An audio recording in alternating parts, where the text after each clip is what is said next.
Pathanapuram Mount Tabor ദയറായുടെ നേതൃത്വത്തിൽ 52ാമത് മാർ തോമ ദിവന്യാസിയോസ് സ്മാരക പ്രഭാഷണം സംഘടിപ്പിച്ചു. പുനലൂർ എം.എൽ.എ. പി.എസ്. സുപാൽ സമ്മേളനം ഉദ്ഘാടനം ചെയ്തു.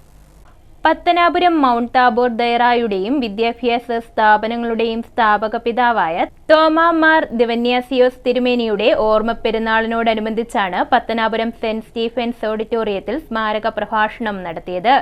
ദേറ സുപ്പീരിയർ യൗനാൻ ശാമുവേൽ റമ്പാൻ അധ്യക്ഷത വഹിച്ച സമ്മേളനം പുനലൂർ എം.എൽ.എ. പി.എസ്. സുപാൽ ഉദ്ഘാടനം ചെയ്തു. ഇപ്പോൾ ബംഗ്ലാദേശിൽ സംഭവങ്ങൾ ഉണ്ടായിക്കൊണ്ടിരിക്കുന്നു. അവിടെ ഹിന്ദു വിഭാഗത്തിനേറെ അതിക്രമങ്ങൾ ഉണ്ടാകുന്നു. അവിടുത്തെ ന്യൂനപക്ഷ വിഭാഗമാണ് ഹിന്ദു സമൂഹം. അത് ഉണ്ടാകാൻ പാടില്ല. ജനാധിപത്യ സംവിധാനത്തിൽ ഭൂരിപക്ഷമാണ് ഭരിക്കുന്നത് എന്നുള്ളത് നമുക്കറിയാം.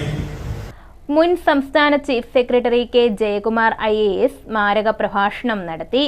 കൊല്ലം ഭദ്രാസനാധിപൻ ജോസഫ് മാർ ദിവന്യാസിയോസ് അനുഗ്രഹ പ്രഭാഷണം നടത്തി.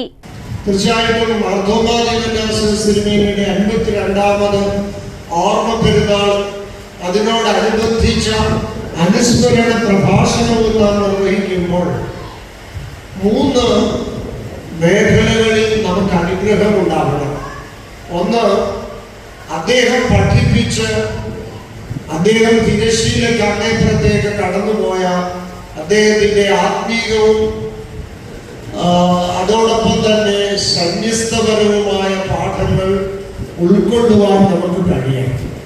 ഫിലിപ്പ് മാത്യൂസ്, ഡോക്ടർ ഡേവിഡ് കോശീറമ്പാൻ, സുബിൻ വർഗീസ് തുടങ്ങിയവർ പ്രസംഗിച്ചു. ദേറായുടെ ചുമതലയിലുള്ള വിവിധ വിദ്യാഭ്യാസ സ്ഥാപനങ്ങളിൽ നിന്നും 500-ലധികം അധ്യാപക അനധ്യാപക പ്രതിനിധികൾ സമ്മേളനത്തിൽ പങ്കെടുത്തു.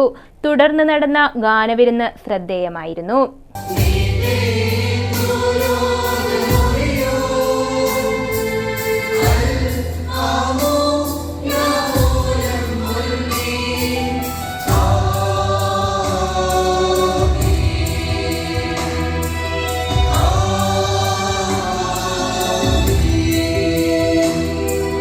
ബ്യൂറോ, കൊല്ലം.